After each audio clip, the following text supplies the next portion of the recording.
Welcome to another AP Human Geography topic walkthrough, brought to you by Mr. Michael, Social Studies teacher.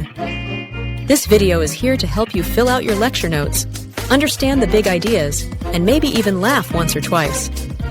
So grab your notes and let's get started.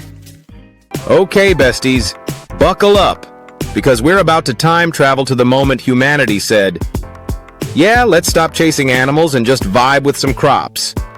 Boom. Agriculture was born.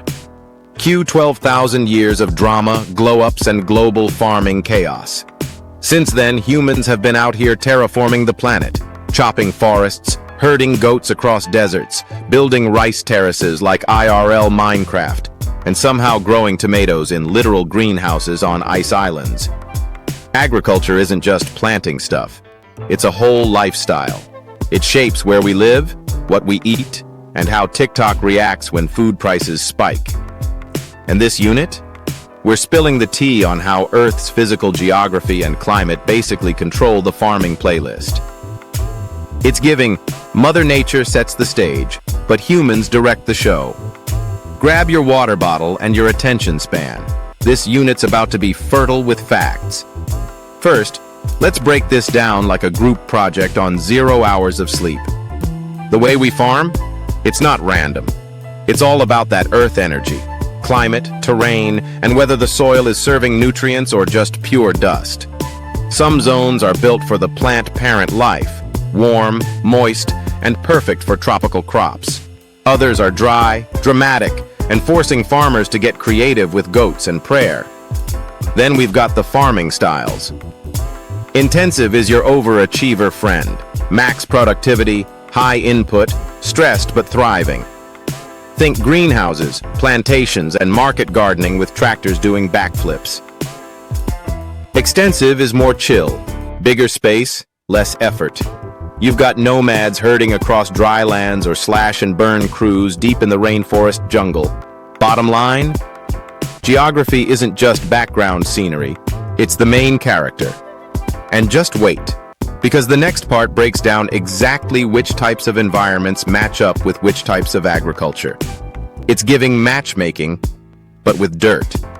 Want to know why people in one part of the world are growing rice while others are out here herding goats in the desert? Spoiler. It's not because they like sweating for fun. It's all about the vibe check from nature. Climate, landforms, soil, and water literally gatekeep what you can grow. Like, try starting a banana farm in the Arctic and see how that goes.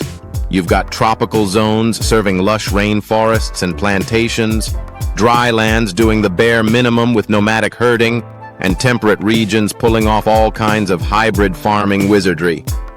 And don't even get me started on soil. Some places are born rich in nutrients, others need that fertilizer drip like a skincare routine. The type of agriculture you get? Fully shaped by the physical environment. And this next part breaks it down like your Wi-Fi signal when you need it most. When we ask why people grow different stuff in different places, the answer starts with one big player: the physical environment. This is nature's resume. Climate, land, soil, vibes, all working together to either bless your crops or roast your farming dreams. Think of it like this. The earth doesn't care what you want to grow. It cares where you are, what the land can handle, and how much water you're getting.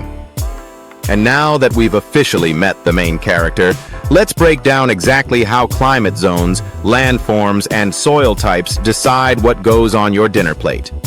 Let's talk about the physical environment, the original gatekeeper of what grows where. First up, climate. You can't grow rice in the Sahara or cacti in the rainforest. Okay, maybe with some extreme irrigation hacks, but let's be real. Climate is the blueprint. Rainfall, temperature, and sunlight define bioclimatic zones, and each zone comes with its own agricultural vibe. Then we have landforms. Mountains? Kinda hard to plant corn at a 45-degree angle. Deserts? Not exactly crop-friendly. Flat, arable land is where farming thrives. That's why river valleys and plains are agriculture royalty. And finally, soil. It's not just dirt, it's the pantry of nutrients. If the soil's empty, the plants starve.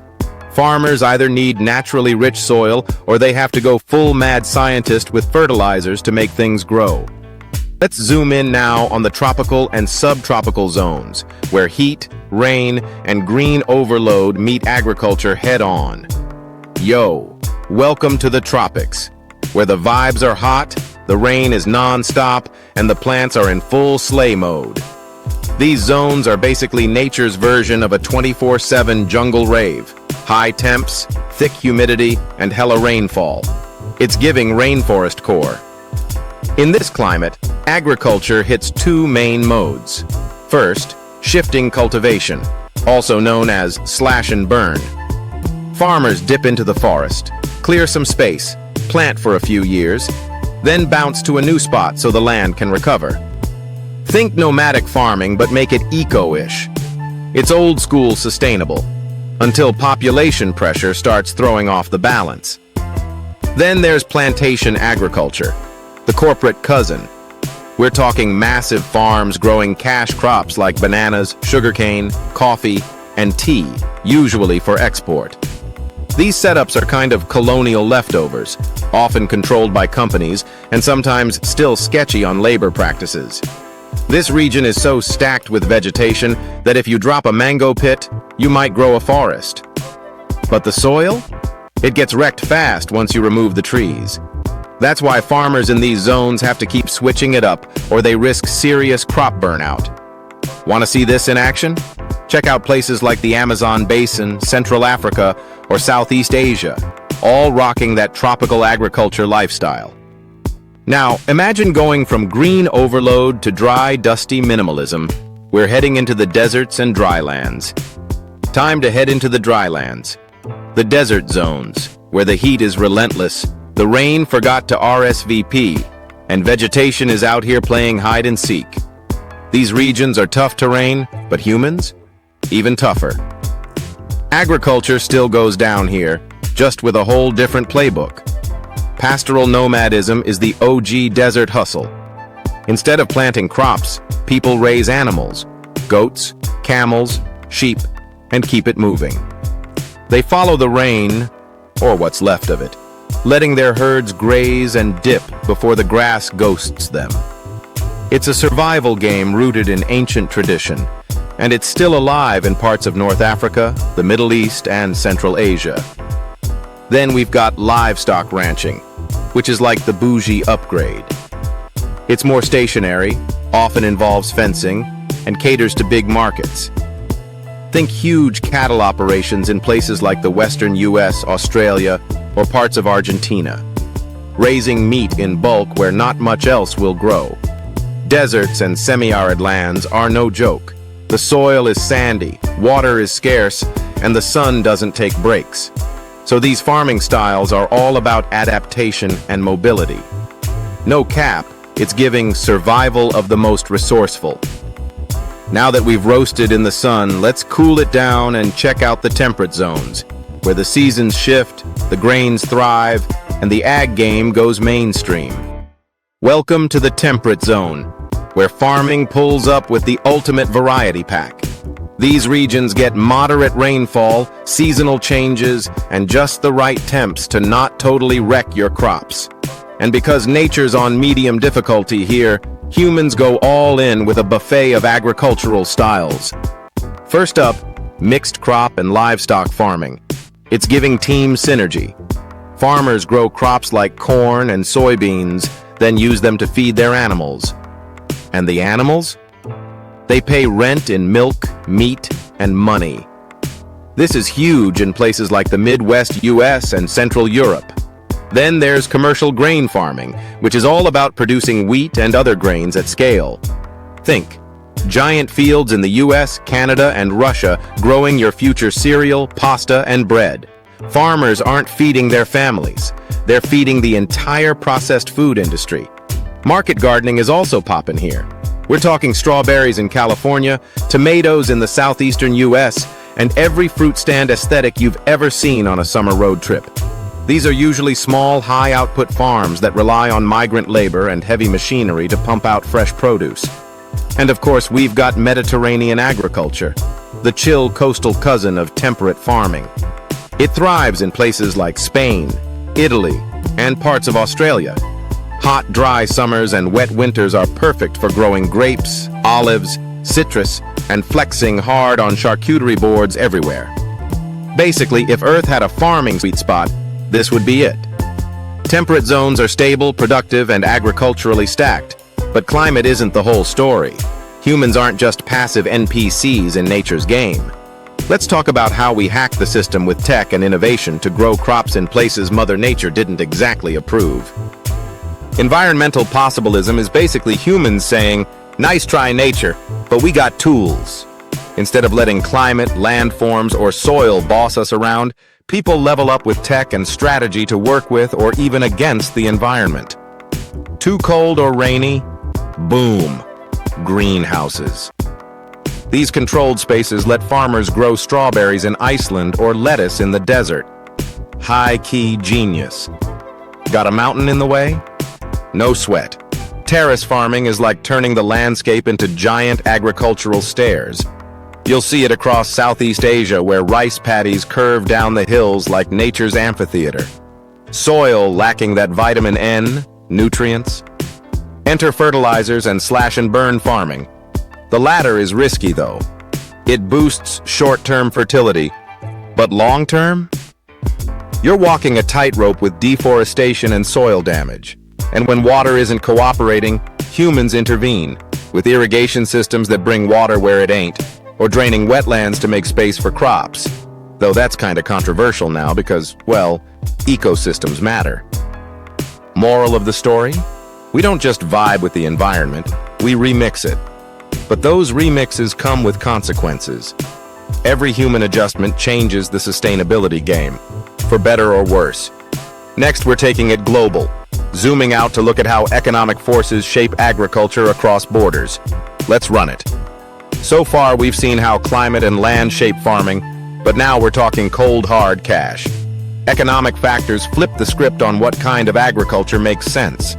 Whether land is pricey or dirt cheap, whether farmers have access to machines or rely on manpower, these money matters influence everything.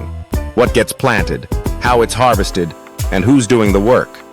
Get ready to break down how economics drives the difference between going all in on a tiny plot or stretching across acres with barely a crew. We're entering the money zone. Coming up next, the showdown between intensive and extensive agriculture, two very different ways to grow food depending on your budget and your grind. Money talks, and in agriculture it straight up shouts. Economic forces are a major player when it comes to what kind of farming goes down and where. We're talking about the cost of land, labor, and machinery, the holy trinity of farming expenses. On one side, you've got intensive agriculture, where land is limited and pricey, so farmers go all in. They use small plots, but pack them with labor, cash, and tech. This type of farming thrives in places with high population density where every square foot matters. Think urban edges and densely settled zones. Examples? Market gardening near cities, plantation ag in tight tropical spots, or mixed crop and livestock setups where farmers gotta multitask hard. On the flip side, there's extensive agriculture, the chill, laid-back cousin. Here, land is cheap and abundant, so farmers spread out across huge plots and use fewer inputs. It's less people power, more space. You'll see this style out in the rural wilds, far from cities, like ranches in the American West or shifting cultivation in tropical rainforests. It's giving low-maintenance, high-sprawl vibes. So yeah, how much cash you've got, and how much land you can afford, totally shapes how farming looks on the ground. Now that we've peeped the price tag, it's time to zoom in on some real-world examples. First up, shifting cultivation, the OG nomad farming style. All right, welcome to the jungle, literally. Shifting cultivation is giving rainforest realness. You're deep in the tropics, Latin America, Sub-Saharan Africa, Southeast Asia, where it's hot, humid, and plants grow like they're on caffeine. Now check the pics. You see that fire up top? That's slash and burn in action. Farmers roll up, clear the land with fire, low-key dangerous, high-key effective, and plant crops like rice, corn, millet, and sorghum. Peep those grains to the right. It's like the farmer's version of cooking with whatever's in the fridge. This method is totally extensive. Big land, chill energy. They're not throwing down machines or extra labor, just working with what nature gives. But here's the catch. Once the soil taps out and goes nutrient ghost mode, they pack up and move to a new plot. It's giving new season, new field energy. Zoom in on the bottom map. Shaded zones show where this style still hits today. But with more people and less forest, the glow-up is fading. Real talk, slash and burn is sustainable-ish. Until it's not. Coming next, we're heading out of the jungle and into the drylands. Camels, goats, and reindeer are clocking in. Nomadic herding is up next, and it's about to be a whole vibe. Buckle up. We're entering main character energy mode in the drylands with nomadic herding, aka the OG van life, but make it survival. Picture this. No Wi-Fi, no Starbucks, just you, your goats, and a whole vibe of dust and determination. The climate, straight up desert core, dry, hot, unforgiving. We're talking North Africa, Southwest and Central Asia, East Asia. Peep the map on the right to see where the nomads roam. Now check out that bottom pic. Yes, that's a goat squad and their human crew. These folks aren't just chilling, they're moving their herds across massive distances, always chasing fresh pastures. It's like seasonal migration, but with more camels and fewer plane tickets. And the top right image? Camels out here serving face and function. These animals are MVPs, carrying supplies, providing milk, meat, and sometimes even vibes. Hello, furry, photogenic kings. Cattle, sheep, reindeer, and yaks also pull their weight in this setup. This is extensive and subsistence farming, which basically means wide open land, low-key effort per acre, and just enough to live, not stack cash. Think survival mode, not profit grind. Coming up next, we're staying in the drylands, but now it's capitalism's turn. Say hello to cowboy core and commercial grazing. Livestock ranching is loading. Saddle up. We're headed into the wild, dusty world of livestock ranching, where cowboys still ride, but now they're probably bumping Spotify while herding. Peep this. Drylands and desert vibes, like the setting of a gritty western, but global. From the US and South America to Australia and Central Asia, these are the ranch zones. And yup, that dusty trail in the top image? Peak ranch core aesthetic, yeehaw. So what's going down here? Cattle, goats, sheep? They're vibing on wide open land, munching grass, living their best grass-fed lives. Until, well, the feedlot and, the meat aisle. Yeah, this one's commercial, so it's all about the bag. Extensive land, minimal labor, big herds, low effort. Think of it like the Costco of agriculture. Massive scale, efficient operation. And peep that bottom map, all the pink zones? That's where meat is produced at megaton levels. Literally. You've got the US popping off, Brazil doing numbers, and Australia bringing sheep energy to the table. So yeah, this is big biz. But unlike nomadic herders living off the land, these ranches are grinding for global distribution. Survival? Nah. This is capitalism in cowboy boots. Next up, we're sticking with that commercial vibe, but flipping the script to grain. We're talking cereal, bread, wheat fields as far as the eye can see.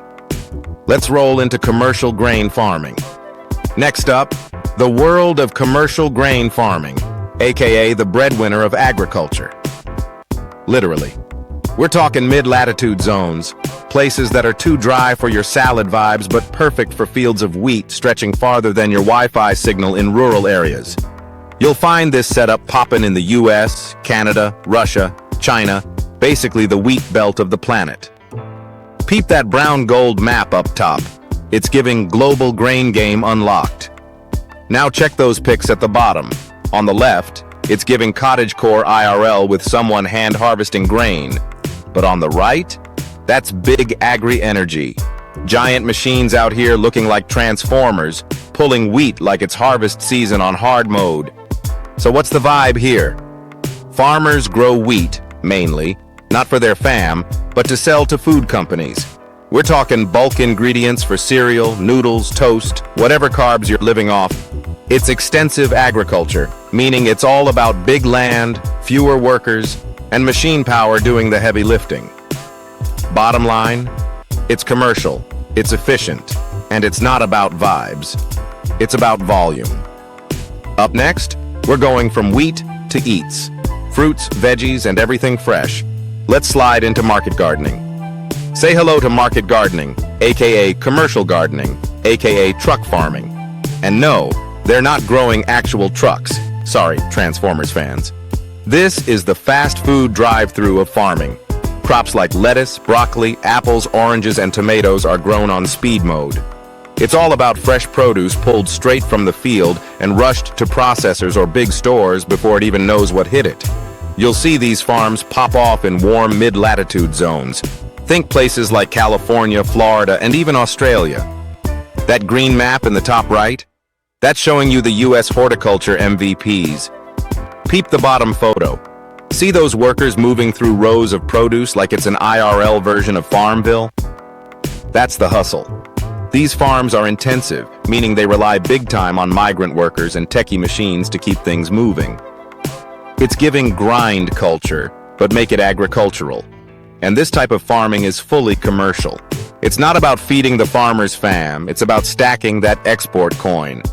Most of what's grown here ends up canned, frozen, or vacuum sealed, ready to be shipped far from where it was harvested.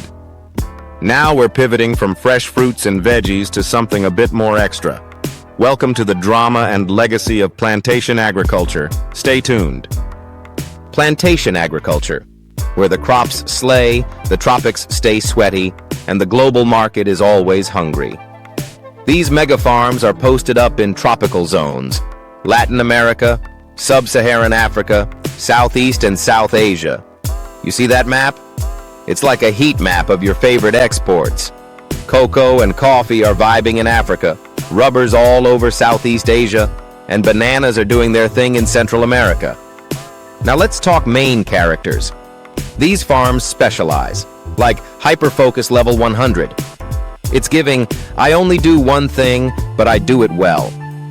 Whether it's tea, sugarcane, cotton, or rubber, each plantation locks in on a single crop and goes full send. But behind the glow-up, it's kind of messy. Plantation farming is big on commercial gains, but low-key built on historic inequalities, like cheap labor from post-colonial systems. It's intensive, not just in labor, but in environmental cost, too. So yeah, your morning coffee or that chocolate bar probably started on a plantation. Global trade be like, thanks, I'll take that. And boom, it's on a boat headed to supermarkets worldwide. Let's bounce to a setup where animals and crops are roomies. Up next, mixed crop and livestock farming.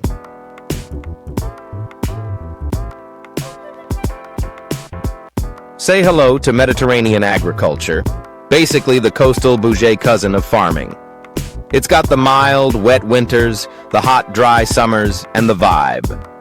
You'll find this chill yet productive lifestyle along southern Europe, the north coast of Africa, California, Chile, South Africa, and Australia, aka places that are living their best life by the sea. Now peep that map. That red band? That's the Mediterranean squad repping climate goals. And check the images. Sun-soaked olive groves and grapevines looking like something straight off an Instagram travel reel. What are they growing? Grapes, olives, dates, figs, basically everything you need for a charcuterie board or a health guru TikTok. It's commercial, meaning these aren't just for local markets. We're talking export energy. Your morning toast with olive oil? Your parents' weekend grape juice? Probably thanks to this type of farming. But don't be fooled by the aesthetic. It's not all wine and sunshine. This method is intensive. The land's scarce, hilly, and you gotta work hard for those crops. Orchards be everywhere, but they're no walk in the park. Moral of the story: Mediterranean agriculture is like the indie artist of farming. Niche, coastal, and full of flavor. But behind the scenes, it's grind mode. Dairy farming thrives in the mid-latitudes, places like the northern US, Canada, Europe, Russia, China, India, and Brazil. These regions have just the right vibes, not blazing hot, not freezing cold, perfect for cows to chill and produce milk. It's an intensive type of agriculture, meaning it takes a lot of effort, time, and equipment. Cows need to be milked twice a day, every single day. The milking carousel in the bottom left photo, that's basically a cow Ferris wheel, where each cow takes a spin and gets milked while the machinery handles the rest. No breaks, no holidays, just vibes and udders. This is commercial farming. Farmers sell the milk to wholesalers, who then send it off to companies that process and package it. Eventually, it ends up in stores as milk, cheese, yogurt, or other dairy products you might find at a 7-Eleven or supermarket near you. You can also peep the bottom right photo showing a more traditional barn setup. Organized, efficient, and definitely not smelling like roses. Let's move on and review what we've learned. Yo, let's chill for a quick recap. We've covered several major types of agriculture. Each one is shaped by different climates, crops, and goals. For example, plantation agriculture focuses on one major crop for global sale, while mixed crop and livestock farming combines plants and animals to support each other. We also saw Mediterranean farming, which is common in coastal areas with dry summers, and dairy farming, where cows are milked daily and the milk is sold commercially. All of these types are commercial. They're designed to make money, not just feed a family. Take a moment to think back on what you've seen so far. Now let's see if you were paying attention. All right, real ones. Here's your bonus brain stretch. We've seen tropical plantations, dairy cows on double shifts, and vineyards soaking up the coastal sun. But why does each place farm the way it does? It's not random. It's all about what the environment allows and how humans level up with tech. So here's your challenge. How do climate and tools shape the way commercial farming works in different regions? Like, why dairy in the north, tea in the tropics, and olives by the sea? Drop your answer in the comments and back it up with examples. And don't forget to add your name for that bonus point. You've made it this far. Don't flop on the final boss.